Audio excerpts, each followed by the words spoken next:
आज की इस वीडियो में हम कोशिश करेंगे एक ऐसे सवाल के जवाब ढूंढने की जो शायद आपके दिमाग में भी कभी न कभी उठा होगा कि जब इंडिया और चाइना दुश्मन है तब भी वो इंडिया का सबसे बड़ा ट्रेड पार्टनर क्यों बना हुआ है। ये एक ऐसा पैराडॉक्स है जो हर पढ़े लिखे दुनिया को समझने वाले इंडियन को सोचने पर मजबूर करता है। एक तरफ तो हम बॉर्डर पर तनाव देखते हैं, ड्रैगन को पाकिस्तान को हथियार और सप्लाईज देते देखते हैं, वहीं दूसरी तरफ हमारी पॉकेट में जो फोन है वो चाइनीज, घर में टीवी है तो वो चाइनीज, और अब तो सड़कों पर भी BYD जैसी चाइनीज कार्स का बोलबाला होने लगा है। ऐसे में सवाल उठना लाजमी है कि हम चीन पर इतना डिपेंडेंट क्यों हो रहे हैं और क्या हम वैसे प्रोडक्ट्स अपने यहाँ नहीं बना सकते।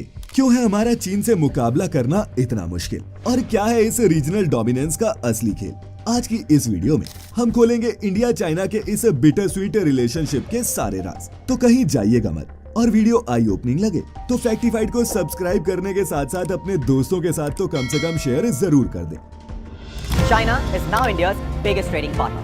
Confusing as it may sound, China overtook the US in fiscal year 2024 to become India's biggest trading partner, with total trade between the two countries jumping to $118.4 billion. The biggest trade partner. Operation Sindoor के बाद जो India Pakistan की 4 दिन की जंग चली थी, उसमें चीन के अलावा तुर्की और अजरबैजान जैसे देश पाकिस्तान को ओपनली सपोर्ट करते नजर आए। देश के नामी मीडिया पर भी आपको तुर्की और अजरबैजान के बॉयकॉट की कई खबरें देखने को मिली होंगी, जैसे ये इस तरीके से नारेबाजी आपको नजर आ रही है। ये एप्पल फोड़ रहे हैं, एप्पल फोड़ रहे हैं, ये आग लगा दिया। ये क्यों नाराज है? तस्वीरें दिखाती रही है तुर्की ने। ये देख लीजिए, यहाँ से देखिए, ये तुर्की ने पाकिस्तान के साथ क्या दिया, नाराजगी भारी पैमाने पर है। लेकिन मजाल है किसी ने भी चीन का नाम लिया हो, जबकि चीन ही इस जंग में पाकिस्तान का सबसे बड़ा सपोर्टर था। चीन ने कश्मीर नैरेटिव पर पाकिस्तान को सपोर्ट करने के साथ साथ उसे पैसा, टेक्नोलॉजी और वेपन्स वो सब दिया जिसकी उसे इस जंग में जरूरत थी। लेकिन इंडियन मीडिया ने चाइना के खिलाफ कुछ भी बोलने से परहेज किया। और तो और अब रिपोर्ट्स आ रही हैं कि चीन पाकिस्तान को अपना 5th generation stealth fighter jet J-35 भी देने वाला है, और वो भी आधे रेट पर। ऐसे में इंडिया और चाइना का ये मैसिव $130 बिलियन का ट्रेड कम से कम हमारे गले से नीचे तो नहीं उतर रहा। अब बिजनेस करने में तो कोई बुराई नहीं, लेकिन चिंता की बात ये है कि इसमें इंडिया का ट्रेड डेफिसिट अपने पिछले सभी रिकॉर्ड्स तोड़ता हुआ $100 बिलियन को टच कर रहा है। नहीं समझे तो ऐसे समझिए कि 2024-25 में जहां इंडिया ने सिर्फ $14.25 बिलियन का माल चाइना को बेचा, वहीं खरीदा है $113.45 बिलियन का माल। माने कि चाइना हमें $100 बिलियन का माल ज्यादा बेचता है और इसीलिए हमसे मोटा मुनाफा भी कमाता है। दोस्तों, इसी को ट्रेड डेफिसिट कहते हैं, जो साल दर साल घटने की बजाय बढ़ता ही जा रहा है। 2021-22 में ये डेफिसिट $44 बिलियन था, जिसका एक कारण शायद कोविड भी था। लेकिन 22-23 में ये 72 और फिर 2023-24 में $85 बिलियन पहुंच गया, जो साफ तौर पर ये दर्शाता है कि हम चीन पर कितना डिपेंडेंट है। Bitter sweet relationship. दोस्तों, भारत और चीन का रिश्ता उन दो पड़ोसियों जैसा है जो लड़ते भी हैं और बात करना भी नहीं छोड़ते। चीन ने हमारे कश्मीर के एक हिस्से पर कब्जा ही नहीं कर रखा, बल्कि वो पाकिस्तान की ऊल जलूल हरकतों में भी उसका साथ देता है। कभी वो डिस्प्यूटेड लैंड पर गांव बसा देता है, तो कभी इंडिया की अरुणाचल स्टेट को मैप पर चाइना का हिस्सा बताता है। गलवान, डोकलाम, पेंगोंग, ऐसी कितनी ही एग्जाम्पल्स हैं जो प्रूव करती हैं कि चीन और भारत का ये रिश्ता दोस्ती का तो बिल्कुल भी नहीं। लेकिन इसके बावजूद शायद ही कोई जरूरत का ऐसा सामान हो जो चीन इंडिया को एक्सपोर्ट नहीं करता। तो आइए पहले उन चीजों पर ही नजर डालते हैं जो चीन हमें बेचता है। सबसे पहले है स्मार्टफोन्स और इलेक्ट्रॉनिक्स। हर दूसरा इंडियन अपने हाथ में चाइनीज फोन लिए सेल्फी खींच रहा है। Xiaomi, Oppo, Vivo, OnePlus, Realme है तो ये चाइना का ही माल, जो बनता भी एक ही फैक्ट्री में है। वही बड़ी बड़ी बातें करने वाले हम इंडियंस आज तक एक ढंग की मोबाइल कंपनी तक नहीं बना पाए। इंडिया आने वाले चाइनीज इंपोर्ट्स का सबसे बड़ा हिस्सा ये इलेक्ट्रॉनिक्स ही है, जिसमें फोन्स के अलावा computer hardware, telecom equipments, micro processors और मेमोरी चिप्स आदि शामिल है। यही कारण है कि 2024 में चाइना से इंपोर्ट्स का 30% शेयर इलेक्ट्रॉनिक्स का ही था, जिसकी टोटल वैल्यू थी $47.67 बिलियन।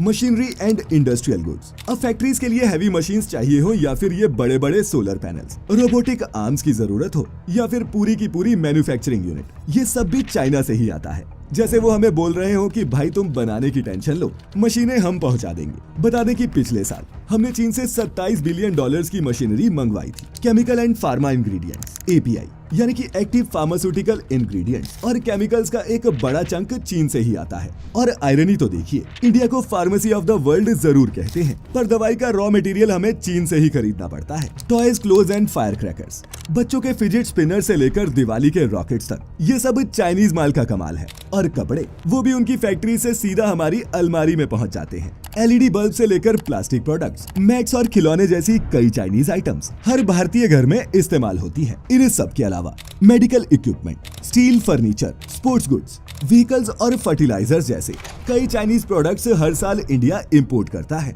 और अपने ही दुश्मन को बिलियंस ऑफ डॉलर्स देने का काम भी। अब सवाल ये है कि ये सब भारत खुद क्यों नहीं बनाता। हम तो आत्मनिर्भर भारत का सपना देखते हैं, लेकिन चूंकि सपने नींद में ही आते हैं तो शायद हम अभी तक सो ही रहे हैं। खैर, इंडिया भी चाइना में आयरन, एल्यूमिनियम, क्वार्ट्ज, स्पाइसेस और एडिबल आइटम्स एक्सपोर्ट करता है, लेकिन एक तो इनमें से ज्यादातर आइटम्स रॉ मटेरियल होते हैं, फाइनल प्रोडक्ट्स नहीं। दूसरा, हमारा स्केल चीन के मुकाबले बहुत छोटा है। चाइनीज बिजनेस इकोसिस्टम, दोस्तों असल में इंडियन बिजनेस का इकोसिस्टम और चाइनीज बिजनेस इकोसिस्टम में ऐसे कई डिफरेंशिएटिंग फैक्टर्स हैं जो मेड इन इंडिया माल को चाइना से सस्ता और बेहतर बनने ही नहीं देते। जिनमें से सबसे पहला चैलेंज है कॉस्ट फैक्टर। चाइना अपना सामान इतना सस्ता बनाता है कि हमारी फैक्ट्रीज उनसे कम्पीट करने का सोच भी नहीं सकती। असल जादू है स्केल, सरकारी सब्सिडीज और चीप लेबर का, जो चाइना की फैक्ट्रीज को हमारी फैक्ट्रीज पर एज देता है। ईवीज हो, सोलर पैनल इंडस्ट्री हो, स्टील एल्यूमिनियम बनाने वाली फैक्ट्रीज हो, या फिर इन हाईटेक विंड टरबाइंस के मैन्युफैक्चरर्स, चाइना की सरकार इन सभी को अलग अलग तरह की कई सब्सिडीज प्रोवाइड करती है, जिनसे इनके प्रोडक्ट्स न सिर्फ सस्ते बनते हैं बल्कि स्केल के मामले में ये दुनिया की किसी भी कंपनी को पछाड़ सकते हैं। एग्जाम्पल के लिए 2008 से 2023 के बीच चाइना ने अपनी ईवी इंडस्ट्री को ही $29 बिलियन से ज्यादा की सब्सिडीज दी, जो बैटरी प्रोडक्शन और व्हीकल मैन्युफैक्चरिंग में इस्तेमाल की गई। इसी का रिजल्ट आज आप देख सकते हैं कि चाइनीज ईवी मैन्युफैक्चरर BYD दुनिया की सबसे बड़ी ईवी कंपनी बन चुकी है। इसके अलावा बात करें सोलर पैनल्स की, तो जिनको सोलर जैसी कई चाइनीज कंपनीज को 3 टैक्स फ्री 3 हाफ टैक्स नाम की एक स्कीम का फायदा मिलता है, जिसमें सोलर पैनल्स बनाने वाली कंपनी को पहले 3 साल कॉर्पोरेट टैक्स नहीं देना पड़ता और अगले 3 साल भी सिर्फ आधा टैक्स देना होता है। इसके अलावा वैट रिफंड्स और एक्सपोर्ट टैक्स रिबेट्स अलग से मिलते हैं, जिसका रिजल्ट ये है कि चाइनीज सोलर पैनल्स दुनिया में सबसे सस्ते बनते हैं, यूएस और इंडिया के पैनल्स के मुकाबले ऑलमोस्ट हाफ प्राइस में। और इसी के चलते दुनिया की 80% सोलर मार्केट पर इन्हीं चाइनीज पैनल्स का कब्जा है। इंडिया भी मैन्युफैक्चरिंग और एक्सपोर्ट्स बूस्ट करने के लिए सब्सिडीज देता है, लेकिन ये चाइना के मुकाबले छोटी और ज्यादा टारगेटेड होती हैं। ज्यादातर अलॉटेड पैसा तो खर्च ही नहीं होता। जैसे 2020 में लॉन्च हुई PLI स्कीम के अंडर इंडिया में फोन मैन्युफैक्चरर्स को अलॉट हुआ $23 बिलियन का बजट। अब तक सिर्फ 8% ही बांटा जा सका है, जो सिस्टम के ढीलेपन और अनसीरियसनेस को दर्शाता है। इंफ्रास्ट्रक्चर की कमी दूसरा फैक्टर है। चाइना के पास फैक्ट्रीज, पोर्ट्स और सप्लाई चेन्स का ऐसा फास्ट नेटवर्क है कि वो एक ही दिन में स्मार्टफोन बनाकर आपको शिप भी कर सकता है। और हम एक्सपर्ट हैं इन चाइनीज टेक प्रोडक्ट्स पर अपना ठप्पा लगाकर उसे एक रेवोल्यूशनरी प्रोडक्ट बताकर जनता को मूर्ख बनाने में। चीन की सरकार ने हाईवेज, रेलवेज, पोर्ट्स और एयरपोर्ट्स का वर्ल्ड क्लास नेटवर्क बना रखा है ताकि रॉ मटेरियल्स और फिनिश गुड्स का मूवमेंट फास्ट और सस्ता हो सके। एग्जाम्पल के लिए दुनिया का सबसे बिजी पोर्ट है शंघाई पोर्ट, जिसने 2023 में 49 मिलियन यानी कि लगभग 5 करोड़ कंटेनर्स हैंडल किए, जो किसी भी पोर्ट के लिए एक स्टैगरिंग नंबर है। लेकिन ये ऐसे ही नहीं हो गया। गवर्नमेंट ने इसके लिए automated cranes, deep water birds और हाई स्पीड रेल कनेक्शंस में बिलियंस इन्वेस्ट किए थे, तब जाकर इस पोर्ट की कैपेसिटी इतनी बढ़ पाई। इसके अलावा अपने स्पेशल इकोनॉमिक जोन्स में मैन्युफैक्चरिंग यूनिट लगाने वाली कंपनीज को सरकार सस्ती लैंड और लो इंटरेस्ट पर लोन्स भी ऑफर करती है। जैसे 2024 में ग्वांगझू में 50 मिलियन से ज्यादा इन्वेस्ट करने वाली कंपनीज को $21 मिलियन के तो रिवॉर्ड ही मिल गए। इसके अलावा सरकार इन फैक्ट्रीज को सस्ती और 2400 घंटे इलेक्ट्रिसिटी सप्लाई करती है ताकि एनर्जी कॉस्ट लो रहे।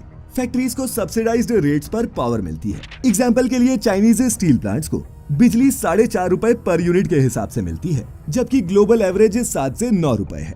इस सब का इम्पैक्ट ये रहता है कि फैक्ट्रीज के खर्चे कम रहते हैं, उन्हें स्केल अप करने में मदद मिलती है और उनके लिए एक्सपोर्ट करना आसान हो जाता है। मैन्युफैक्चरिंग पावर हाउस, दोस्तों चीन की सबसे बड़ी पावर है उसकी मैन्युफैक्चरिंग एबिलिटी। 1960 के दशक में जब चीन की कमान माओ जेडोंग के हाथ में थी, तब माओ ने चीन में कई बड़े बदलाव किए, जिनमें से एक था चीन को दुनिया का मैन्युफैक्चरिंग हब बनाना। क्योंकि तब चीन की आबादी बहुत ज्यादा थी, जिसके चलते लेबर सस्ती थी और बल्क में मैन्युफैक्चरिंग करना ज्यादा आसान। माओ और उनके सक्सेसर ने इसी चीज का फायदा उठाया और बड़ी बड़ी कंपनीज को चीन में आकर बिजनेस सेटअप करने का ऑफर दिया, जो इतना आकर्षक था कि यहाँ सैकड़ों मैन्युफैक्चरिंग यूनिट्स खुली और देखते ही देखते चीन दुनिया का मैन्युफैक्चरिंग हब बन गया। 2024 खत्म होने तक चीन में फॉरेन फंडेड कंपनीज का नंबर 12 लाख के पार पहुंच चुका था। इसके कंपैरिजन में अगर हम बात अपने देश की करें तो यहाँ सिर्फ 5,216 फॉरेन कंपनीज ही रजिस्टर्ड हैं। रिसर्च एंड डेवलपमेंट, चीन R&D पर अपनी GDP का एक बड़ा हिस्सा खर्च करता है, लगभग 2.5%, जबकि भारत खर्च करता है अपनी GDP का सिर्फ 0.7%। ऊपर से इन दोनों ही देशों की GDP में बहुत अंतर है। तो जहां चीन हर साल अपनी रिसर्च और डेवलपमेंट पर करीब 580 बिलियन डॉलर्स खर्च करता है, तो वहीं भारत खर्च करता है सिर्फ 15 बिलियन डॉलर्स। यही कारण है कि नई टेक्नोलॉजीज और पेटेंट्स फाइल करने में चीन भारत से कहीं आगे है। 2022 में जहां चीन ने 40 लाख से भी ज्यादा पेटेंट्स फाइल किए, वहीं हमारे इंडियन पेटेंट एप्लीकेशंस का नंबर सिर्फ 60,000 था। Reality of Indian business ecosystem. अब भले ही पीयूष गोयल जैसे बड़े बड़े मिनिस्टर्स ये दावा करते हो कि इंडियन स्टार्टअप्स टेक्नोलॉजी के मामले में सीधे चीन से कंपटीशन कर रहे हैं, लेकिन उनके इस दावे की सच्चाई दुमनिन सेमीकंडक्टर्स के मालिक विजय विठल जहागीरदार ने उनके सामने ही खोल दी थी। इंडियन स्टार्टअप्स महाकुंभ में अपनी स्पीच के दौरान विजय कहते नजर आए कि वो भारत की सरकार से किसी भी तरह की मदद की उम्मीद छोड़ चुके हैं, क्योंकि गवर्नमेंट सेमीकंडक्टर्स खरीदने के लिए उनसे कोटेशन तो मंगवाती है, लेकिन ऑर्डर कभी नहीं मिलता। यहाँ तक कि कई बार तो उनकी कोटेशंस की फाइल 2-2 साल तक सरकारी ऑफिसेज में पड़ी रहती है, क्योंकि वहाँ बैठे बाबू उनकी फाइल आगे बढ़ाने के लिए पैसों की डिमांड करते हैं,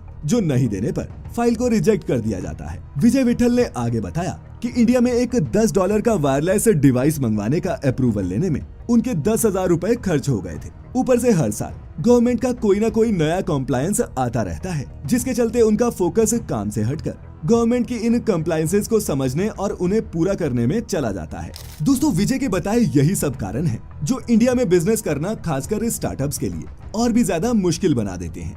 बता दें कि विजय सालों से अमेरिका में रह रहे थे, जहां वो इंटेल में एक हाई पोस्ट पर थे, लेकिन 2018 में उन्होंने ये सोचकर अपनी जॉब छोड़ दी कि वो इंडिया में वापस आकर देश के लिए कुछ करेंगे। वो इंडिया शिफ्ट हो गए और बेंगलोर में अपनी कंपनी द्युमनिन सेमीकंडक्टर्स को शुरू किया। सेमीकंडक्टर्स के लिए वैसे इंडिया चीन पर ही निर्भर है, पर इसके बावजूद इंडियन गवर्नमेंट से उसे आज तक कोई खास हेल्प नहीं मिली, जो ये बताता है कि गवर्नमेंट स्टार्टअप इंडिया और स्टार्टअप महाकुंभ जैसे बड़े बड़े इवेंट्स करवाना तो जानती है, लेकिन इन इनोवेटिव स्टार्टअप्स को सपोर्ट करना नहीं जानती।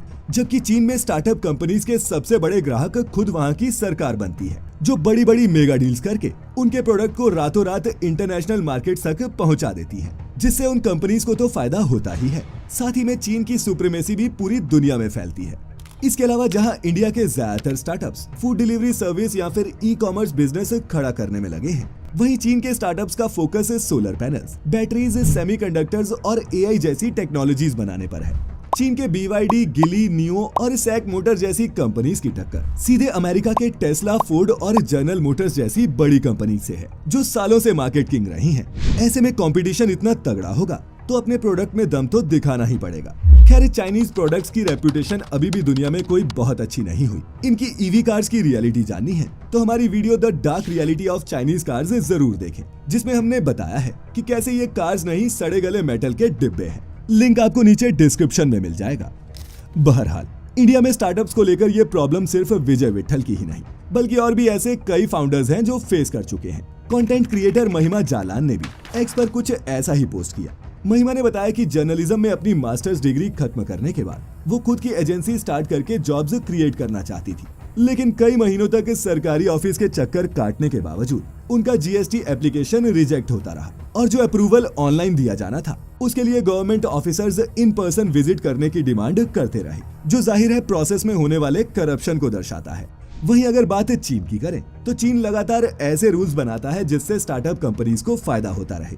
यही कारण है कि चीन में स्टार्टअप करना इंडिया के मुकाबले काफी ज्यादा आसान है। इसका एक अच्छा एग्जाम्पल है ओयो। 2019 में ओयो के फाउंडर रितेश अग्रवाल जब चीन गए तब चाइनीज गवर्नमेंट ने उनका खुलकर स्वागत किया, जबकि उस वक्त चीन में पहले से ही कई होटल चेन्स मौजूद थी। लेकिन इसके बावजूद चाइनीज गवर्नमेंट ने ओयो को अपने यहाँ बिजनेस सेट करने के लिए सब्सिडीज दी। चीन अक्सर अपने देश की स्टार्टअप यूनिकॉर्न्स के साथ साथ ऐसी फॉरेन कंपनीज को भी सब्सिडीज देता रहता है जो चीन में आकर बिजनेस करना चाहती हैं। यही वजह है कि तमाम लड़ाइयों के बाद भी कई अमेरिकन कंपनीज चीन में रहकर बिजनेस करने का मौका नहीं छोड़ती, फिर चाहे वो एप्पल हो या फिर BMW। दुनिया की शायद ही कोई ऐसी $1 बिलियन कंपनी होगी जिसका ऑफिस या फिर कोई मैन्युफैक्चरिंग फैसिलिटी चीन में ना हो। India biggest business partner. अब दोस्तों, इंडिया चाइना का कितना बड़ा कंज्यूमर है ये तो हमने समझ लिया, लेकिन क्या हम यही सामान कहीं और से नहीं खरीद सकते? तो इसका जवाब है हाँ, खरीद तो सकते हैं, लेकिन उसमें भी हमारा ही घाटा है। Cheap labour, scale of production और सब्सिडीज की वजह से चाइना में हर चीज बहुत सस्ती बनती है, और चूंकि ये मैन्युफैक्चरिंग पावर हाउस हमारा पड़ोसी है, इसी वजह से इंडिया के लिए चाइना से सामान मंगवाना महंगा नहीं पड़ता, क्योंकि शिपिंग ज्यादा नहीं लगती। और जिस तरह से अमेरिका एक के बाद एक टैरिफ लगा रहा है, उसे देखते हुए तो ये ट्रेड घटने की जगह आने वाले दिनों में और बढ़ सकता है। लेकिन दोस्तों, प्रॉब्लम ये है कि जब आप किसी एक देश पर ज्यादा ही डिपेंडेंट हो जाते हो तो आप पर रिस्क बढ़ जाता है। गलत टाइम पर अगर चाइना ने माल भेजना ही बंद कर दिया तो इंडिया की इकोनॉमी के लिए ये एक बड़ा झटका होगा, और इसीलिए हमें लॉन्ग टर्म में स्ट्रेटेजी बनाकर अपनी मैन्युफैक्चरिंग को मजबूत करना होगा। और इसमें सरकार के साथ साथ प्राइवेट प्लेयर्स का रोल भी बहुत इंपॉर्टेंट है। आज जहां हम चाइना से कंपटीशन की बातें करते हैं, असल में हम टेक्नोलॉजी के मामले में उसके आसपास भी नहीं। एआई में चीन के पास डीप सीक है, तो सोशल मीडिया में टिकटॉक, इलेक्ट्रिक कार्स में उनके पास BYD है, तो ऑनलाइन शॉपिंग में अली एक्सप्रेस और टीमू जैसे ब्रांड्स, जिन्होंने पूरी दुनिया के लोगों को अपना कस्टमर बनाया है। दोस्तों, ये सब सिर्फ बिजनेसेस नहीं है, बल्कि पूरी दुनिया में चाइना की सॉफ्ट पावर का भी हिस्सा है। ऐसे में अगर इंडियन टेक एंटरप्रेन्योर्स आपके दरवाजे पर 10 मिनट में दही आटा पहुंचाने पर ही फोकस करते रहेंगे, तो इंडिया की ग्लोबल सिग्निफिकेंस कहां ही बढ़ेगी। ऐसा भी नहीं है कि पैसा नहीं है, पैसा तो है, लेकिन विजन नहीं है। जल्दी प्रॉफिट्स कमाने की जगह लंबा खेलकर मार्केट को बदलने की नियत जब तक अपने यहाँ के फाउंडर्स और मार्केट लीडर्स में नहीं आती, इंडिया से कुछ भी ग्राउंड ब्रेकिंग निकलना बहुत मुश्किल है। और तब तक भले ही चीन के साथ हमारी ये टेंशन चलती रहे, लेकिन अगर धंधा करना है तो माल तो चीन से मंगवाना ही पड़ेगा। और आज की तारीख में ये हमारी ही नहीं, यूएस जैसी सुपर पावर की भी एक मजबूरी बन चुकी है। खैर, आप इस बारे में क्या सोचते हैं? अपनी राय नीचे कमेंट्स में जरूर लिखें, और ऐसी ही और भी इंसाइटफुल वीडियोस के लिए देखते रहें फैक्टिफाई। आपका बहुत बहुत शुक्रिया।